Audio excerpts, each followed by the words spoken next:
السلام عليكم ورحمة الله وبركاته. إن الحمد لله نستعينه ونستغفره ونعوذ بالله من شرور أنفسنا ومن سيئات أعمالنا. من يهد الله فلا مضل له ومن يضلل فلا هادي له. وأشهد أن لا إله إلا الله وحده لا شريك له وأشهد أن محمدًا عبده ورسوله. يا أيها الذين آمنوا اتقوا الله حق تقاته ولا تموتن إلا وأنتم مسلمون. يا أيها الناس اتقوا ربكم الذي خلقكم من نفس واحدة وخلق منها زوجها وبث منهما رجالا كثيرا ونساء. واتقوا الله الذي تساءلون به والأرحام إن الله كان عليكم رقيبا. يا أيها الذين آمنوا اتقوا الله وقولوا قولا سديدا يصلح لكم أعمالكم ويغفر لكم ذنوبكم. ومن يطع الله ورسوله فقد فاز فوزا عظيما. أما بعد، إن أصدق الحديث كتاب الله وأحسن الهدي هدي محمد صلى الله عليه وسلم وشر الأمور محدثاتها وكل محدثة بدعة وكل بدعة ضلالة وكل دلالة في النار. لائق تکریم، سامعین مکرم، بزرگان دین، نوجوان ساتھیوں، آج ہفتے کا سید الایام جمعۃ المبارک کا دن ہے اور شعبان کی 3 تاریخ اور 1447 ہجری. اللہ سبحانہ و تعالیٰ نے سورہ توبہ کے اندر ان 12 مہینوں کا ذکر کیا ہے اور یہ 12 کے 12 مہینے یہ اللہ سبحانہ و تعالیٰ نے بنائے اور ہر ایک کو دوسرے کے اوپر فضیلت دی ہے. اور یہ شعبان کا مہینہ جو رجب اور رمضان کے درمیان آتا ہے، اس کی بھی بہت ساری اہمیت اور فضیلت آپ صلی اللہ علیہ وسلم سے ثابت ہے. اور یہی آج ہمارے خطبے کا موضوع ہے کہ ماہ شعبان، اس کے فضائل، اس کے احکام اور مروجہ بدعات ایک ایک کر کے ہم انشاءاللہ اس مختصر وقت میں اس کا ذکر کریں گے. ماہ شعبان ہجری کا یہ 8واں مہینہ ہے. شعبان کے معنی بکھرنا، پھیل جانا، کیونکہ رجب یہ جو مہینہ رجب کا تھا یہ حرمت کا مہینہ تھا اور اس حرمت کے مہینے میں قتل و قتال، جنگ وغیرہ کرنا منع تھا. اور جیسے ہی شعبان کا مہینہ آتا اور اس نام کی وجہ تسمیہ یہ بیان کی جاتی ہے، حافظ ابن حجر رحمہ اللہ فتح الباری کے اندر فرماتے ہیں وَسَمِّ شَعْبَانَ لِتَشَعْبِهِمْ فِي طَلَبِ الْمَاءِ أَوْ فِي الْغَارَاتِ بَعْدَ أَنْ يَخْرَجَ شَهْرِ رَجَبِ الْحَرَامِ. اس مہینے کا نام شعبان اس لیے پڑا کیونکہ اہل عرب اس مہینے میں پانی کی تلاش میں ادھر ادھر بکھر جاتے تھے. یا حرمت والے مہینے یعنی رجب کے بعد جنگ و جدال کے لیے منتشر ہو جاتے تھے. تو یہ مہینہ اس نام سے رکھا گیا کہ اس مہینے میں اہل عرب پانی کی تلاش کے لیے ادھر ادھر بکھر جاتے تھے۔ اب کوئی بھی مہینہ ہو یا دن ہو یا رات، یا کوئی جگہ ہو یا کوئی شخصیت ہو، وہ بابرکت کب ہوگی، یہ اصول اگر ہم سمجھ جائیں ہم بہت ساری خرافات اور بدعات سے بچ سکتے ہیں۔ 3 اصول بیان کیے ہیں علماء کرام نے، اور یہ کتاب التوحید کے اندر بھی موجود ہے۔ کوئی بھی مہینہ بابرکت اس وقت ہوگا جو قرآن اور حدیث سے ثابت ہو، یہ پہلا اصول ہے۔ اور اس کو مہینوں کے ساتھ دن یا رات یا کوئی جگہ کا تعین یا کوئی شخصیت کو بھی لے سکتے ہیں۔ شریعت میں وہ بابرکت مہینہ تب ہوگا جب قرآن اور حدیث سے ثابت ہو۔ دوسرا اصول، اگر ثابت ہو جائے کہ یہ مہینہ بابرکت ہے تو یہ بھی ثابت ہونا چاہیے کہ اس سے برکت لی جا سکتی ہے۔ خالی بابرکت ہونا کافی نہیں، اس سے برکت لینا بھی ثابت ہو، یہ دوسرا اصول ہے۔ اور تیسرا اصول یا قاعدہ وہ یہ ہے، جب یہ ثابت ہو جائے کہ اس مہینے سے برکت لی جا سکتی ہے تو اس کا طریقہ بھی آپ صلی اللہ علیہ وسلم سے ثابت ہو کہ ہم نے اس سے برکت لینے کیسے ہے۔ یہ 3 اصول اپنی زندگی میں باندھ لیجئے۔ بابرکت تبھی ہوگا جب قرآن و حدیث سے ثابت ہو، اور اگر بابرکت ثابت ہو جائے مہینہ تو اس سے برکت لینا بھی ثابت ہے، اور لینا ثابت ہو جائے تو قرآن و حدیث سے اس کا طریقہ بھی ثابت ہو کہ اس سے برکت لینی کیسے۔ کیونکہ انہی 3 اصولوں کو چھوڑ کر ہمارے معاشرے میں کثیر تعداد نے بدعات اور خرافات کو جنم دیا، حتیٰ کہ بعض شخصیات کو بھی نہیں چھوڑا۔ آپ صلی اللہ علیہ وسلم بابرکت شخصیت ہیں، آپ سے بڑھ کر کوئی ایسی شخصیت نہیں، اور صحابہ کرام آپ کے وضو کو بابرکت سمجھتے تھے اور اپنے پاس لے کر اس سے وضو کرنا مناسب سمجھتے تھے، آپ کے کپڑوں کو بابرکت سمجھتے تھے۔ لیکن کیا آپ صلی اللہ علیہ وسلم کے بعد کوئی ایسی انسان میں شخصیت ہے بابرکت جس سے اس طرح برکت لینا ثابت ہو؟ کوئی بھی نہیں ہے۔ صحابہ کرام آپ کی جماعت بابرکت جماعت تھی، لیکن کسی بھی صحابی نے ایسا عمل نہیں کیا جو آپ صلی اللہ علیہ وسلم کے ساتھ ان کی رویہ یا کیفیت تھی۔ تو پھر عبد القادر جیلانی رحمہ اللہ، ان کو کیوں بابرکت مانا جائے؟ وہ اہل علم میں سے تھے، علماء کرام میں سے تھے، راسخون فی العلم میں سے تھے، متقی تھے، پرہیزگار تھے، لیکن ان کو مشکل کشا حاجت روا ماننا یہ کہیں سے ثابت نہیں۔ تو لہٰذا اس چیز کو سمجھ لیجئے، بابرکت اسی وقت ہوگی جب قرآن و حدیث سے ثابت ہو اور اس سے برکت لینا بھی ثابت ہو اور اس کا طریقہ بھی آپ صلی اللہ علیہ وسلم سے ثابت ہو۔ ماہ شعبان یہ بابرکت مہینہ ہے، اس کی دلیل ہمیں ملتی ہے۔ آپ صلی اللہ علیہ وسلم نے فرمایا ہے، اور اس حدیث کے راوی ہے سیدنا اسامہ بن زید رضی اللہ عنہ، کہ میں نے رسول اللہ صلی اللہ علیہ وسلم سے سوال کیا، اے اللہ کے رسول، میں نے آپ کو کسی مہینے میں اتنے روزے رکھتے نہیں دیکھا رمضان کے علاوہ جتنے آپ شعبان میں رکھتے ہیں، اس کی کیا وجہ ہے؟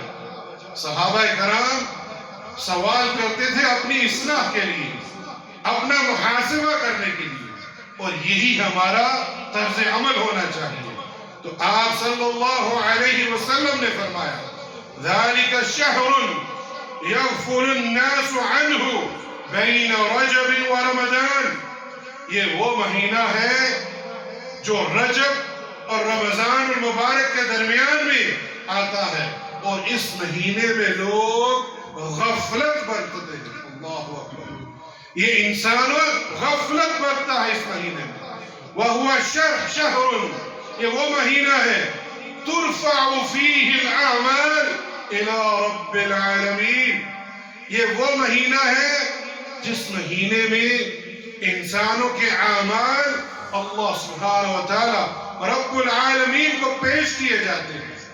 اور پھر کیا فرمایا؟ فَأُحِبُّ أَن يُرْفَعْ عَمَلِي وَعَلَى صَائِمٍ، او کما قال صلاۃ السلام۔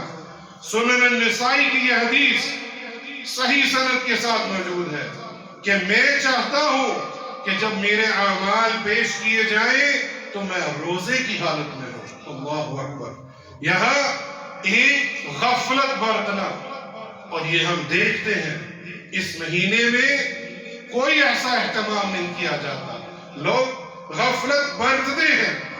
یہ رمضان المبارک کی تیاری کا مہینہ ہے، ہم نے اپنے آپ کو، اپنے نفس کو رمضان کے لیے تیار کرنا ہے، اس میں روزے رکھنا ہوگا۔ اور دوسری وجہ، میں جب روزے کی حالت میں ہوں تو آپ صلی اللہ علیہ وسلم کے اعمال پیش کیے جائیں۔ یہ وہ ہستی ہے جن کے آگے اور پیچھے تمام گناہ معاف ہو چکے ہیں، پھر بھی وہ چاہ رہے ہیں کہ میں جب اعمال میرے پیش کیے جائیں تو میں روزے کی حالت میں ہوں۔ یہ میرے اور آپ کے لیے سبق ہے کہ ہم نے اس مہینے میں غفلت نہیں برتنی۔ اور آگے بڑھیے، ایک اعمال روزانہ اللہ کے ہاں پیش کیے جاتے ہیں، وہ روزانہ کی بنیاد پہ ہمارے اعمال اللہ سبحانہ وتعالیٰ کو پیش کیے جاتے ہیں، اور ایک ہفتہ وار، ہر ہفتے ہمارے اعمال اللہ سبحانہ وتعالیٰ کو پیش کیے جاتے ہیں۔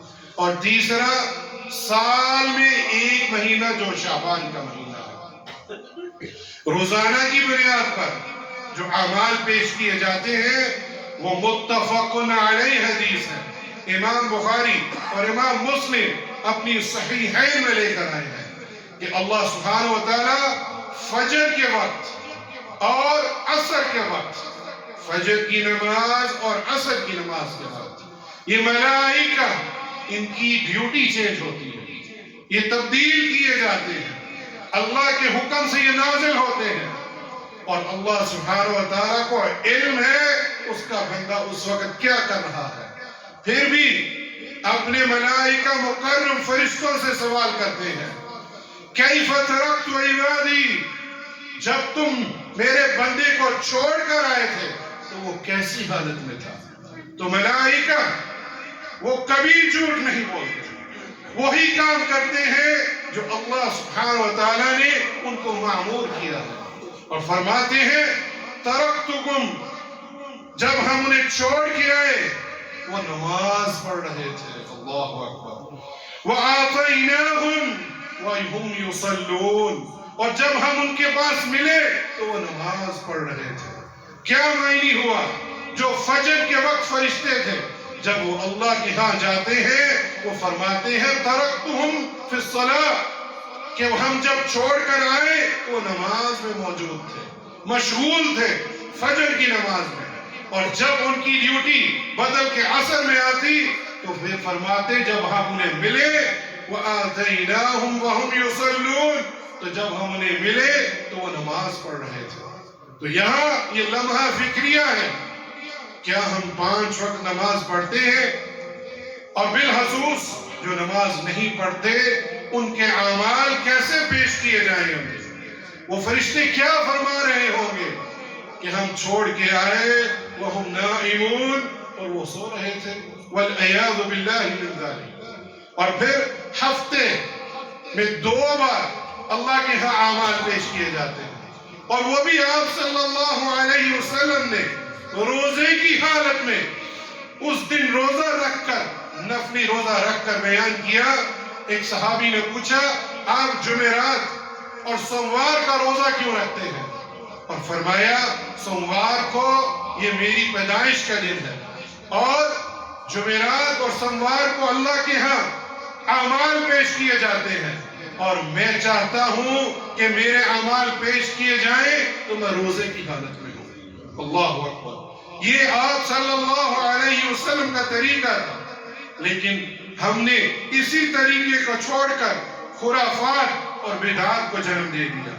یاد رکھیے، جب کوئی بدعت جنم لیتی ہے تو ایک سنت کا قتل ہوتا ہے. سنت کو مارے بغیر کبھی بھی بدعت نہیں آ سکتی. تو لہٰذا سنت کو بیدار کیجئے، عمل کر کے لوگوں کو ترغیب دے کر، اور بدعات کو پیچھے چھوڑ دیجئے. اور سال میں شعبان کا مہینہ کہ حدیث بیان کر چکا ہوں کہ اسی مہینے میں کس دن، کس وقت، کس رات اعمال پیش کیے جاتے ہیں اس کا ہمیں کوئی علم نہیں. آپ صلی اللہ علیہ وسلم کثرت سے روزے رکھتے تھے لیکن وقت کا تعین نہیں بتایا. اور یہ حکمت ہے، ایک حکمت کہ غفلت جو انسان برت رہا ہو اس میں عبادات کرنا یہ اعلیٰ مقام ہے.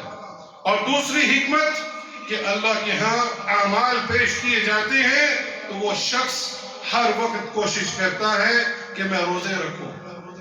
اور روزے رکھنے کی ترتیب آپ صلی اللہ علیہ وسلم کا آگے بیان ہوگا انشاءاللہ. اور رسول اللہ صلی اللہ علیہ وسلم ماہ شعبان میں کثرت سے روزے رکھتے تھے. ام المومنین سیدہ عائشہ رضی اللہ عنہ، مومنین کی ماں، اہل بیت، وہ فرما رہی ہے کان احب شہوری الى رسول اللہ صلی اللہ علیہ وسلم ان یصومه شعبانه ثم یصله برمضان او کما قال صلاۃ السلام. سنن نبی داؤد کی صحیح سند کے ساتھ یہ روایت موجود ہے کہ اللہ کے رسول صلی اللہ علیہ وسلم کو باقی مہینوں میں سب سے زیادہ محبوب یہ تھا کہ آپ شعبان میں کثرت سے روزے رکھیں اور پھر اسے رمضان کے ساتھ ملا دیتے. پھر ام المومنین، مومنین کی ماں عائشہ رضی اللہ عنہ فرماتی ہے قد صام ويفطر حتى نقول قد افطر ولم اراه صائما من شهر قط اكثر من صيام من شعبان كان يصوم شعبان كله كان يصوم شعبان الا قليلا او كما قال صلاۃ والسلام. رسول اللہ صلی اللہ علیہ وسلم نفلی روزے رکھتے حتیٰ کہ آپ کی بیوییں ازواج مطہرات فرماتی ہیں ہم کہتے کہ آپ روزے ترک نہیں کریں گے، اور پھر آپ روزے چھوڑ دیتے حتیٰ کہ ہم کہتے کہ آپ روزے نہیں رکھیں گے. میں نے دیکھا ہے، عائشہ رضی اللہ عنہ فرما رہی ہیں کہ رسول اللہ صلی اللہ علیہ وسلم نے رمضان کے سوا کبھی کسی مہینے میں پورے مہینے کے روزے نہیں رکھے. میں نے نہیں دیکھا کہ آپ نے کسی اور مہینے میں اس سے زیادہ روزے رکھے ہو جتنے ماہ شعبان میں رکھے تھے. تو یہاں ضروری وضاحت یہ ہے کہ سارا شعبان رکھنے سے مراد اس مہینے میں کثرت سے نفلی روزے رکھنا آپ صلی اللہ علیہ وسلم سے ثابت ہے.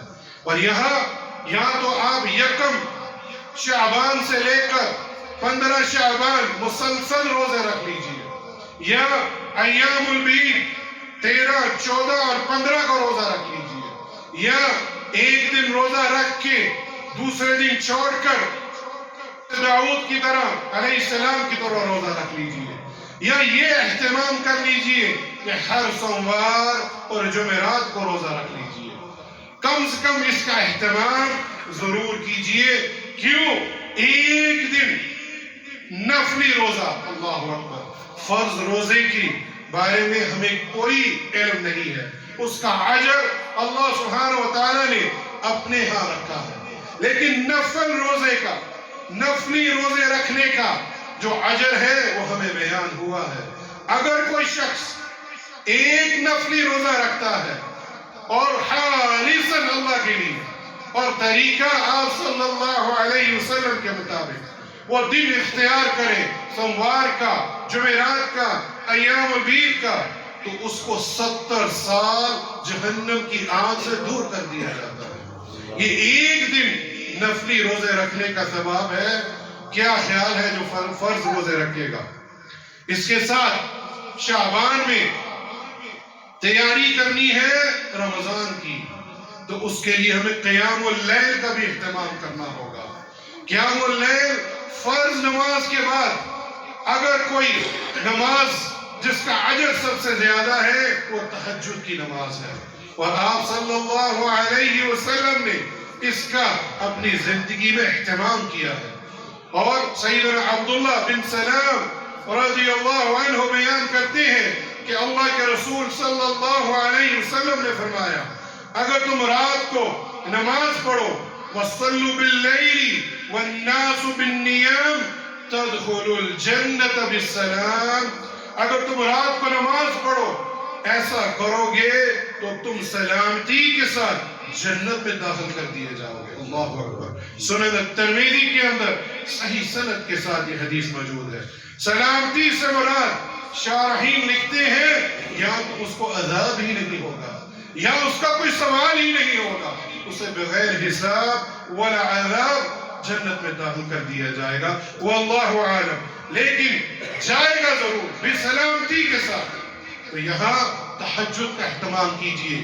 یہ وہ وقت ہے جس میں لوگ غفلت برتتے ہیں، سو رہے ہوتے ہیں، اور غفلت کے وقت جو شخص عبادت کا اہتمام کرتا ہے اس کا اجر بھی آپ دیکھ رہے، تدخل الجنت بسلام، اس کو جنت میں سلامتی کے ساتھ داخل کر دیا جائے گا۔ اس کے بعد ذکر کرنا، اس کی بھی عادت ڈالیے۔ رمضان آنے سے پہلے پہلے اپنی زبان کو اللہ کے ذکر سے تر رکھیے۔ سیدنا ابو ہریرہ رضی اللہ عنہ فرماتے ہیں کہ اللہ کے رسول صلی اللہ علیہ وسلم نے فرمایا، من قال سبحان اللہ وبحمدہ 100 مرہ غفرت له ذنوبه وإن كانت مثل زبد البحر، جو شخص 100 بار سبحان اللہ وبحمدہ کہہ دے تو اس کے گناہ بخش دیے جاتے ہیں، اگرچہ وہ سمندر کی جاگ کے برابر ہی کیوں نہ ہو۔ ہم گنہگار ہیں، گناہوں میں ڈوبے ہیں، اور ہمیں گناہوں کی مغفرت کرنی ہے تو اللہ سبحانہ وتعالی کا ذکر ابھی سے کرنا ہوگا۔ اسی شعبان کے مہینے میں اپنی زبان کو اللہ کے ذکر سے تر رکھے، تاکہ جب رمضان آئے تو آپ کی تیاری ہو، آپ کی زبان رمضان میں گالی گلوچ نہ کر رہی ہو، فضول لغو بات نہ کر رہی ہو۔ اپنی زبان کو ابھی سے اس کو ٹرین کر لیجئے تاکہ رمضان کے اندر آپ کی حفاظت ہو سکے۔ اور رمضان میں یہ آنکھوں کا بھی روزہ ہے اور زبان کا بھی روزہ ہے اور آپ کی کانوں کا بھی روزہ ہے۔ لوگ غفلت برتتے ہیں کہ شاید بھوک اور پیاس کا نام روزہ ہے، یہ ایسا نہیں ہے۔ تو اپنی زبان کو اللہ کے ذکر سے کثرت سے، اللہ کا ذکر کثرت سے کیجئے۔ ایک اور کام ذکر کے بعد دعا کا۔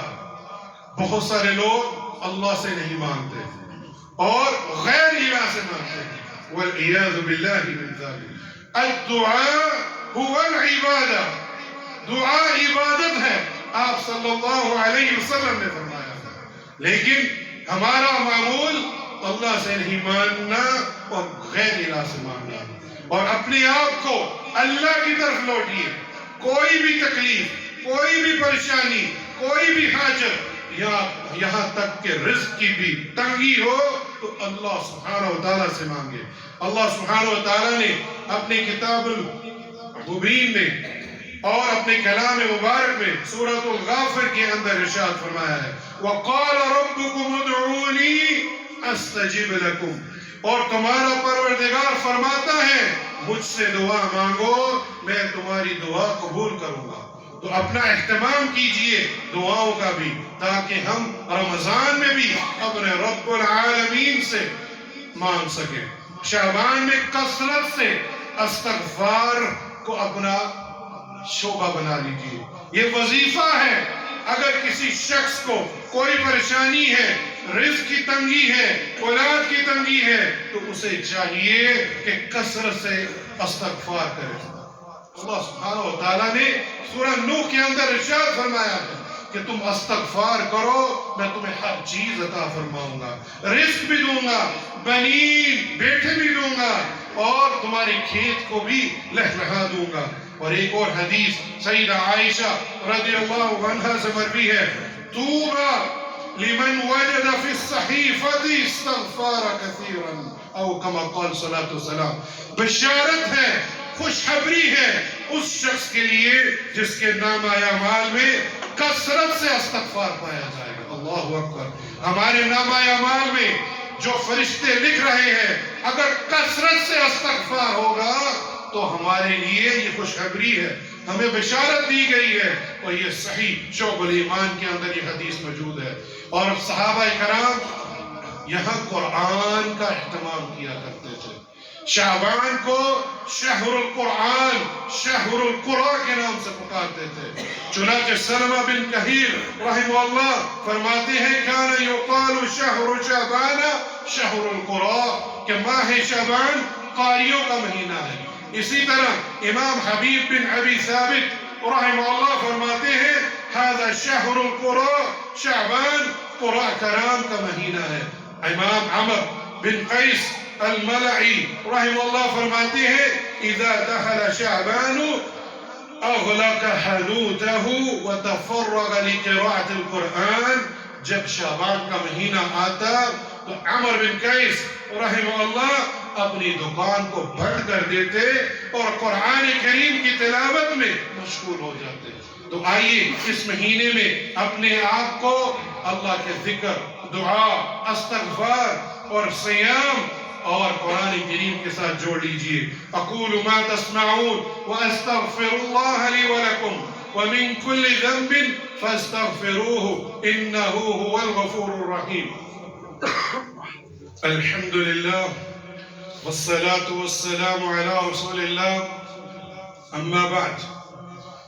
ماہ شعبان کی بدعات، رجب اور رمضان کے درمیان شعبان کا مہینہ بڑا ہی مبارک مہینہ ہے، جس میں رسول اللہ صلی اللہ علیہ وسلم نے کثرت سے روزے رکھے، اور اس مہینے میں روزے رکھنا اور اس کی نفلی عبادت کرنا یہ آپ صلی اللہ علیہ وسلم سے ثابت ہے۔ میں ذکر کر چکا ہوں فضیلت کے لیے طریقہ، کوئی بھی مہینہ اگر بابرکت ہے، فضیلت والا ہے، تو وہ آپ صلی اللہ علیہ وسلم کے طریقے کے مطابق ہمیں اس کا اہتمام کرنا چاہیے۔ لیکن کثیر تعداد جب نصف شعبان کی رات آتی یا آ جائے گی تو اس میں بدعات کرتے ہیں۔ بالخصوص کوئی پورے مہینے عبادت نہیں کرے گا، نہ روزے رکھے گا، نہ تلاوت قرآن، نہ ذکر، نہ استغفار۔ ہاں 15 شعبان آئے گی تو پٹاخے بھی بجائیں گے، شور و گل بھی کریں گے، لوگوں کو بھی تکلیف پہنچائیں گے، اور پھر اس رات عبادات کر کے اگلے دن روزہ رکھیں گے۔ یہ خاص عبادت کرنا صرف نصف شعبان کی، یہ آپ صلی اللہ علیہ وسلم سے ثابت نہیں ہے۔ نہ ہی صحابہ کرام، نہ ہی تابعین، نہ ہی اتباع تابعین، یہ تین ایسی نسلیں، یہ تین ایسے ادوار گزرے ہیں جن کو آپ صلی اللہ علیہ وسلم نے خیر القرون کا نام دیا ہے، یعنی یہ بہترین نسلیں تھیں، انہوں نے اس کا اہتمام نہیں کیا۔ اہتمام سوموار اور جمعرات کا روزہ ہے، اہتمام ایک دن روزہ رکھ کے دوسرے دن روزہ رکھنا ہے، اس کا اہتمام روزے کا 13، 14 اور 15 کی تاریخ، مسلسل 3 روزے جس کو ایام البید کہتے ہیں۔ لیکن بدعات سے آپ کو کچھ حاصل نہیں ہونے والا۔ اللہ کے رسول صلی اللہ علیہ وسلم نے فرمایا ہے جو شخص بھی میرے دین میں کوئی چیز ایجاد کرے گا اس کا مجھ سے کوئی تعلق نہیں۔ اسی حوالے سے ایک دلیل پیش کی جاتی ہے سورہ دخان کی آیت نمبر 3 اور 4، اِنَّا أَنزَلْنَاهُ فِي لَيْلَةٍ مُبَارَكَةٍ، اور لیلۃ المبارکہ اس سے کیا مراد کہ ہم نے اس مبارک رات میں نازل کیا۔ کس کو نازل کیا؟ لیلۃ المبارک کس کو کہا گیا؟ قرآن کو جب نازل کیا گیا، اور وہ بھی رمضان کے مہینوں میں لیلۃ القدر میں اللہ سبحانہ وتعالیٰ نے یہ قرآن کو نازل کیا تھا. اور اسی آیت سے اِنَّا أَنزَلْنَاهُ فِي لَيْلَةٍ مُبَارَكَةٍ کہ ہم نے مبارک رات میں اس کو نازل کیا، یہ اس لیلۃ القدر کی بات ہوتی ہے.